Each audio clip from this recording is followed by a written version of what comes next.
good afternoon. Welcome to this panel this afternoon. This is the last panel at the industry stage. So I'm very happy to be here with all my panelists, and we thank the World Football Summit for the invitation and Platinum List for this panel. So as the industry is actually shifting and we are already seeing stadiums and arena filling, now I think the challenge is mostly toward building fan relationship that will last a lifetime. So our opportunity actually is not only to create iconic moments, but also to ensure that those moments evolve into memories. So to start with you, Cosmin, in terms of basically fan engagements, what are the difference? You actually activate millions of fans across borders. What's the next milestones? Tracking attendance, understanding identity. What is it for you? Yeah, I think if we look across the border and we look in the countries that we are active, each country have their own challenge with the fans. Some of the countries, they have the audience and they are easy to bring the audience to their stadiums. Some of the countries, the football industry and the sports industry, they may be struggling to bring the fans. Yeah. So we are working with challenges specifically for each country of the region. And based on that, we tackle those challenges specifically. So if we talk about the challenge right now, when we bring already the fans in the stadium, it's about how you make them come back for the next event. Yeah. And here we realize that you need to be consistent. Means that it's not only a ticketing job, yeah? Then that's why we have here Ministry of Sports and Ministry of Culture with us, because they are the provider of the content. So if you want to create a culture of fans being engaged and going out, you need to create a sustainable environment where you provide across the year something for them to do.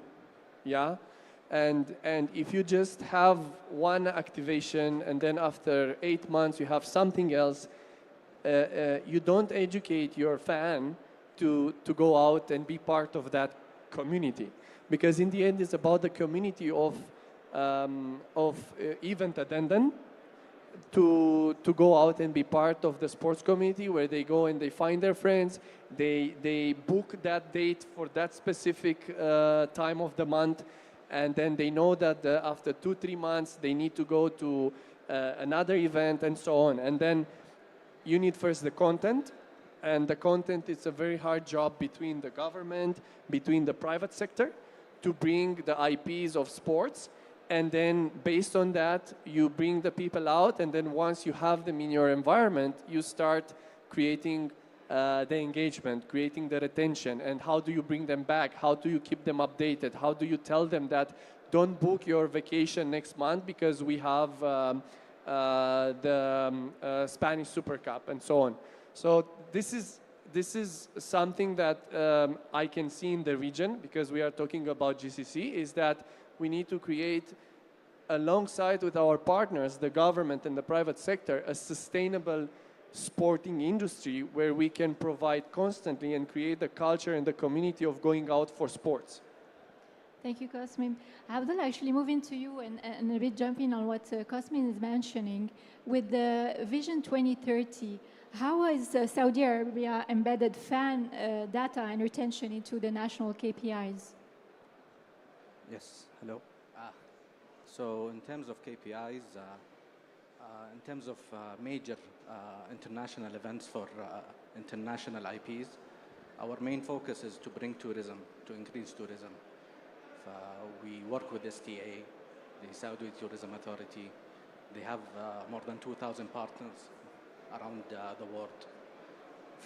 The point is to sell Saudi to them, to sell the experience, to make them come to Saudi, love Saudi, and also to increase the love of attending a football match, a tennis match, to local fans. People here are used to watching games throughout the TV, from their couches, from their comfort zone. they're not accustomed to experiencing the vibe of a stadium. It's a bit of a struggle to push them to take a 1 hour drive, look for a parking spot, walk for 15 to 20 minutes. It's not within our culture. It's not built within us as Saudis to do all of that. We're fine with going to malls, walking under the AC. So we have a long period of the year where 6-7 months the weather does not accommodate actually going to events or going to football matches. That is a big struggle that we face. To translate that into effect on a KPI in terms of participation. So we want more people to practice tennis. It's not just coming to watch tennis. You need to love tennis, to practice tennis, to come enjoy the superstar that you fell in love with. It's a cascading, let's say, KPI. Goes down to, let's say, 3-4 years old, actually practicing that sport. We have more than 100 federations under the Olympic Committee. All of them are working towards their own KPIs that will contribute eventually to creating Saudi superstars, Saudi Olympians. It's a big, big mandate. It will take time. One of the sad things here, and we want a lot of quick wins. Quick wins are like a band-aid, unfortunately.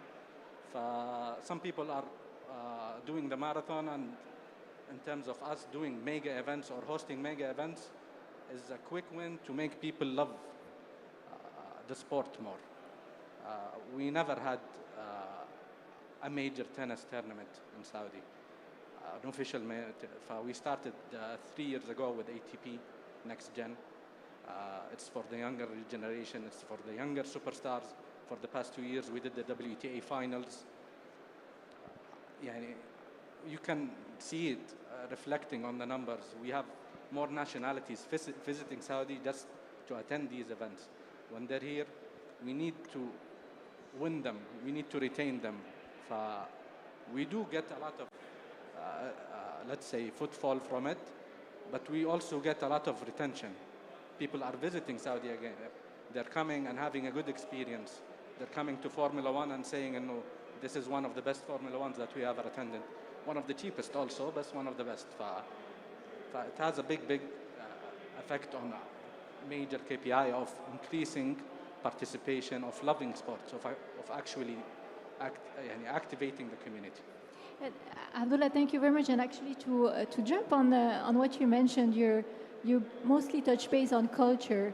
So Hatim, maybe moving to you as part of the Ministry of Culture, how do you see the first 10 minutes of a fan journey? What are the 3 emotional signals that actually determine whether a fan becomes a repeated visitor? Thank you, Zineb. So the way we look at fans or visitors' journey, usually in an event or a festival, you have pre-event, during event, and post-event. And this is the value chain. Pre-event, which is usually online, the experience where you browse and buy a ticket, that affects. This could be the first 10 minutes that affect emotions and trigger actions. I don't want to speak on that, but maybe focus on the during event. So people, when they come in, the first 10 minutes is throughout parking and then going to entry. The first emotions that trigger that is fans or visitors being welcomed, feeling that they are comfortable with the event or with the experience they go through. So care, and then the second point is safety and assurance that I'm in a safe place. And this is a very important emotion because it makes visitors or fans enjoy everything else and not worry about, am I being taken care of? I think the third element is related to the ambient and the environment. So if I'm going to a match, then I'm expecting to see colors, sound, music, festivity, and that excitement vibe also triggers an emotion and accelerate that experience. The rest, I think the first 10 minutes are these important ones before even I start entering and sitting on my seat or watching the game, because emotions will completely change once the game starts. Definitely. And Cosmin, kind of talking a bit more on the fan experience and on the retention of those fans. What is the conversion gap rates, and how do we make sure that we turn in those wow moments to experiences where fan comes a second time and third time and keep coming? Yeah, I think that's a consolidated effort that comes as a full, let's say, 360 experience from, like Hatim said, from purchasing the ticket, going to the venue, being checked in, then going through the fan experience. Maybe they have some pop-ups with their favorite team. Then the atmosphere in the stadium, the food options are really important. How is the parking being managed? Is it easy to access? So if you think at it as a one party effort, will always not be a success, because you can't have an amazing, let's say, food experience, F&B experience, but then you can't access your seat, or your seat has some problems, or you had troubles with parking the car. So first, we are talking about the experience of accessing and having the amenities and enjoying that sporting events. And then it's about the digital factor. Yeah. Digital factor, again, it's always a brainstorming between the owner of the IP, because there are certain things you can do with WTA, it's certain things that you can do with the club that they would like to introduce that to the fans. So it's really important to understand the culture of those attendants, and then based on that you need to build with, and now we have a big variety of technologies and digital elements that we can integrate, but what really matters and what really is important for that audience. For example, you can't bring an AR experience for a tennis match. That's not falling right with it. But with a football game, yeah, you might. It's a big stadium, how to find your way to your seat. You can put AR experience. You can have an AR live feed on your phone, and you can face the stadium. So, and then after you're doing all of that, is what are the data points that you collect about the fan to engage him later? Because at the beginning you have only email and phone number, and he purchased the ticket. But how during all of this experience you understand more about your fans, so you can give him personalized content for the next, yeah? So as your content becomes more adapted to your fan, then the chances of conversion of what you are trying to give him for the next round, it increases by 60, 80, 100%. So you don't need to put the same effort you did put the first time to grab him from the street and put him in the stadium, and allow him to feel part of it and feel that this is for me, and I don't need to convince you anymore. So that's somehow the track. And stadium, as you mentioned, Cosmin, are very key, but often they're seen as cost centers. So it shapes actually a real demand. But what are the details that are most undervalued, and how can we make them profitable? That's a question for Hatim.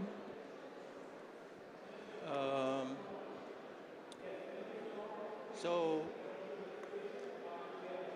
although the stadium, it is a cost center, but usually this cost center are related to infrastructure, technologies, amenities, and facilities.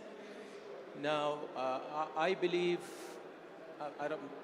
this is from the experience of the events and festival, but a football match, it is an event, but on a much bigger scale. I believe the human factor, the human connection, is a key for allowing people. It impacts emotions, because when fans interact with organizers, they feel empathized, they feel support, they feel served, this emotion triggers a good feeling. And that good feeling allows for more spending. So it is a low cost because you need training for these manpower. And that could be an element to improve profitability. The other one, personalization. So you see everywhere the vendor, the organizer, the event execution, they put a list of ideas, and that would be the activation list. But if the club or the stadium understands who are the target audience and does an analysis of it on them, they can personalize the fan experience. So for example, I want to buy something that is memorable. I want to take it with me. So a signature on a ball, a picture that is taken with someone famous. All these activations that really leaves a memory that could be also impactful in profitability. Perfect. And Abdullah, now moving to you, I think sport and experiences is a new diplomacy. So if we're basically thinking that the power of it today and how it's leveraged across countries, how do we ensure that every visitor not only just leaves with memory, but leaves with an ambassador of diplomacy? So we do have ambassadors coming with every IP owner. For tennis, we do have the top 8 players coming. They all act like ambassadors to the sport. They interact through CSR engagements with the young kids, with academies. They're showing these kids that they can live the dream. For these ambassadors that we kind of acquire through the IPs, football, we have the Italian Super Cup, we have the biggest 4 teams in Italy coming to play. As Hatim said, meet and greets, taking photos with those players, having the memories, creating the memories with these players might push 3-4 kids out of 1,000 kids to actually live his dream and become a superstar, to become the next Messi, to become the next Cristiano Ronaldo. These ambassadors are all coming with the IPs, but we have our own local also ambassadors that we highlight within these tournaments. Unfortunately for tennis, it's kind of a niche sport here, but we do have champions. And we have Saudi games also that highlights the efforts of Saudis. In every kind of sport, we have more than 40 sports in Saudi games. For these athletes, these superstars are getting more highlights, are getting known. They're getting let's say, the title of an influencer, but they're actually related to the sport. But we're building a lot of ambassadors for more than 40 sports in Saudi games. We do see the increase of participants. Specifically, I'll take tennis as an example. So we do have local tournaments or community engagement tournaments that we hold each year. Last year, we had like 30 participants. They're not amazing numbers, but it is a number. It is a 300% increase. This year, more than 150 people submitted. And they're all local players that loved coming and cheering for other players. When their matches were done, they still stayed and watched the other players. It is the marathon that I talked about before. It's a long run. If we want Olympians, we'll have to work for 10, 15 years to have Olympians. It takes time. And Cosmin, a bit touching base more on the economics, the monetization of fan experiences. How close are we to have a unified fan experience that are beyond clubs and venues and cross borders?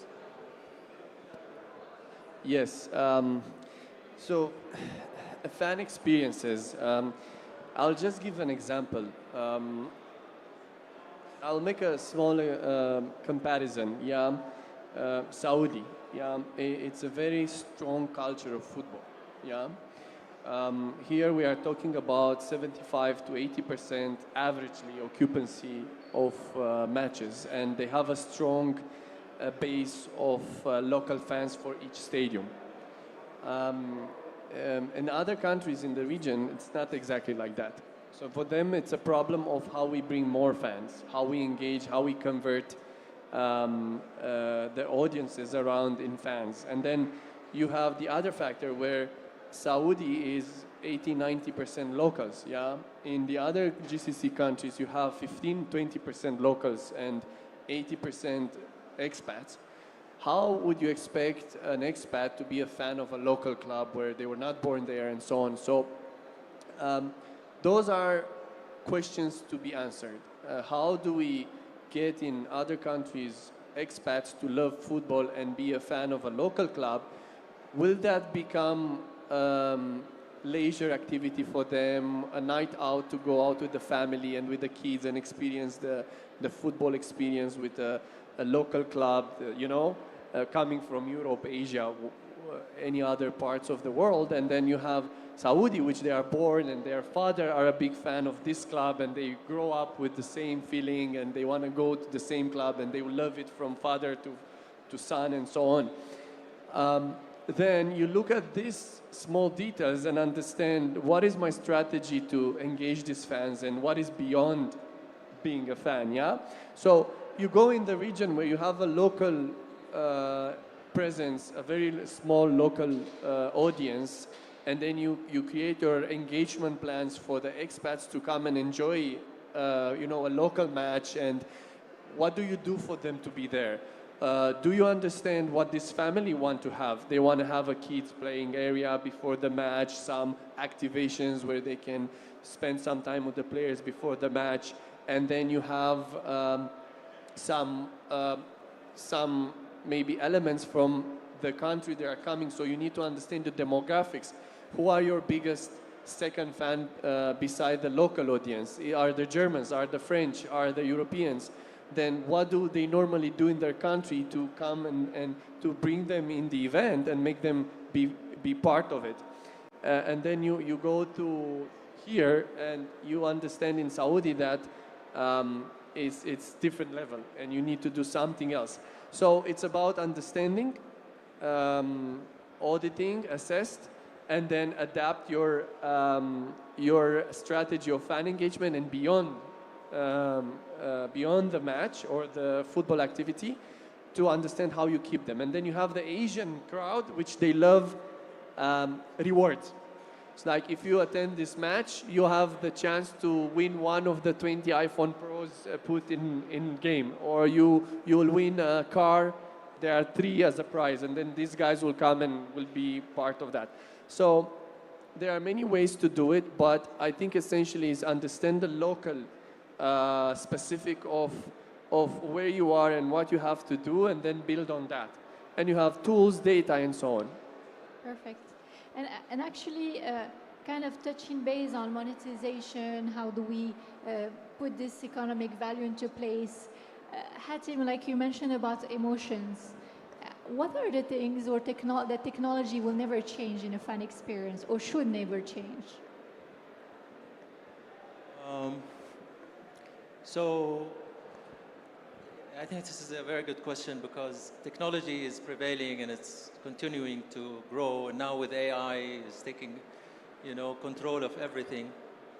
So human connection, people engagement, especially with the frontliners and organizers and people that operate the stadium, is very key.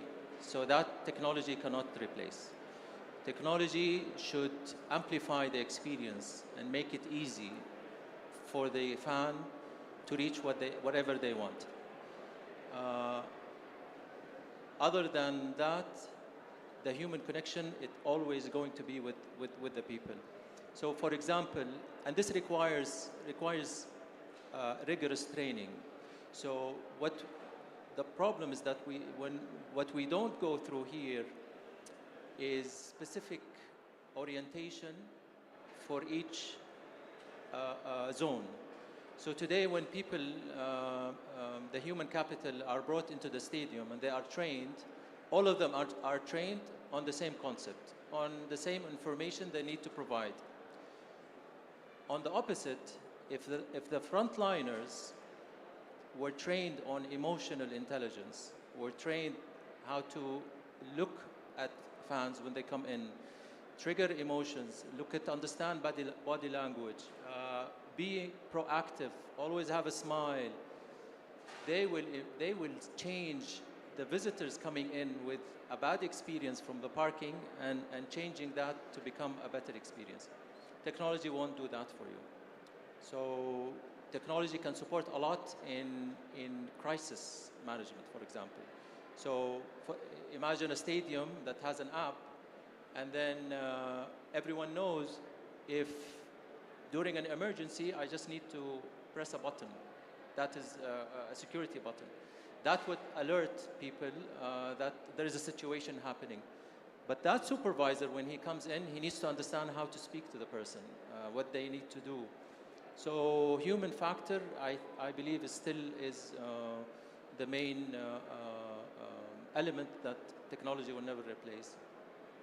Perfect. And Abdullah, you mentioned earlier a lot of international events right now happening in the kingdom from the past few years. So now we have fans traveling from Madrid, from Casablanca, from many cities from across the world to come and see those events. How do you make sure, and how do you, what strategy within the Ministry of Sport are you looking at to turn those basically fans, international fans, to Saudi ambassadors? So, as my brother Hatim said, the frontliners need to be well educated. They need to be multilingual. So, in specific events, like we had Saudi Smash WTT. It's a table tennis tournament. Honestly, we did not expect the big footfall from China. We had 1,000 Chinese ladies booking their flights from China and Singapore coming to this event. Most of them don't speak English. We were using Google Translate and using sign language that we're improvising. It was a lesson learned from my side. Based on these events, we need to have a supervisor, at least on ground, that will represent this big segment of the fans. I will forever remember that event because I had a fight with like 100 Chinese ladies. And hopefully they left happy and they will come back again.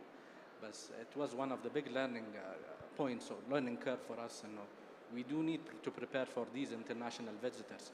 In the Club World Cup, we had more than 150 nationalities coming to Jeddah to either watch a Japanese team, a Mexican team, or just to experience a Club World Cup. We are getting better in terms of operations. The manpower is getting, let's say, prepared better. In Formula One last year, 50% of the attendees in the grandstands were all internationals, mostly from Europe. We are targeting more the Far East now to attract those people. They're 50% of the world at the end. We're having contracts with Chinese companies to sell tickets over there. Us building a full app to accommodate the Chinese language will be difficult. Having the customer care that caters for these people will be difficult. So we need to focus on expanding our partners. I'll sell to the Chinese people through their apps, the apps that they know. I'll sell to the Romanian people through the app that they know. It's important to empower the local companies here, but it's also more important to retain these international fans. They need to have a good experience here. They'll come to this country. With time, they will learn how to use our apps, how to use our, let's say, get your guide alternative here, or ticketing partners, Platinum List or WeBook or whatever. With time, when we get more people, they will engaging through our apps. I honestly have a lot of benchmarks. I tried many apps throughout the world. We're far ahead I went to the Camp Nou, for example. They gave me a paper ticket. I'm not bad-mouthing the Camp Nou, but a paper ticket and it was raining, it dissolved. The guy at the gate was very gracious and he let me in, thankfully. Otherwise, there was no ticket. We killed that concept. We have digital tickets now, we're improving in that aspect. Yeah. And actually, it's very interesting what you're saying, Abdullah. So I think it would be good to have your take on should we move first? Should we commercialize passion or monetize performance in the Ministry of Sport?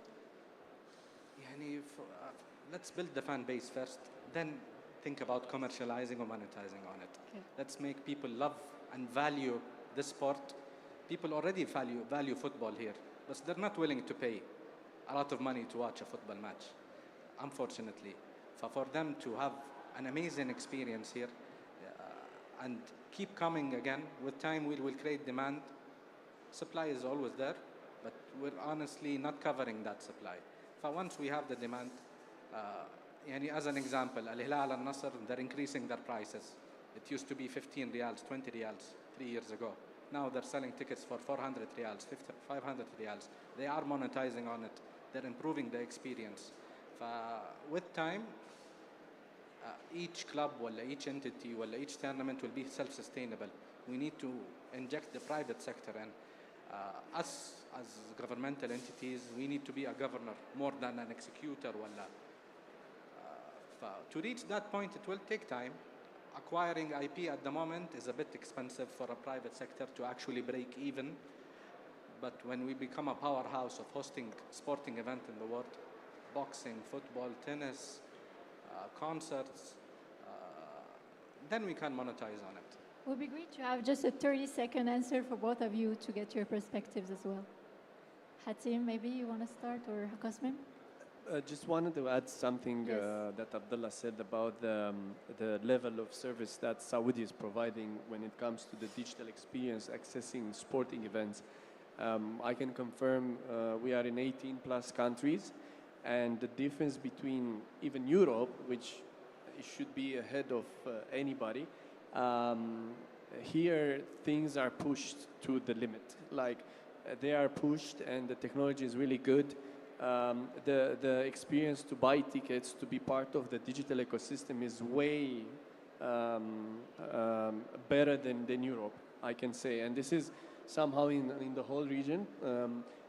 The passion that the local systems here have, it's amazing, and it pushes the technology even further. So this automatically benefits the sporting industry because you give a better and more mainstream and smooth experience to people who they want to access that event. Perfect.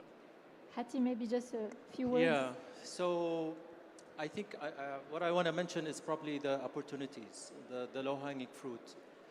I think there is a big gap on data, understanding the audience, understanding the fans before they come. So who are the, Nasr fans? What do they do? What do they like? That we go into demographics and psychographics. That's one. Two, we are not communicating in a fan language. So we're still communicating in a very corporate, whatever information is on the website, whatever information that is on the ground in the event. So I think if the tone of voice and the language and the type of information provided pre-event and during event is more into that experience, I think you'll have a more repeat and a longer loyal fans. Perfect. So I think everyone, we touch base on how can we transform every visit into a memory, how can every fan needs to turn into a member, and how every event needs to be shaped as a story. If we manage to do that, we're not just going to have just wow events, but we will be in a sitting stage of global entertainment. So thank you for everyone who joined us, and thank you to my panelists today. Thank you. Thank you very much. Thank you.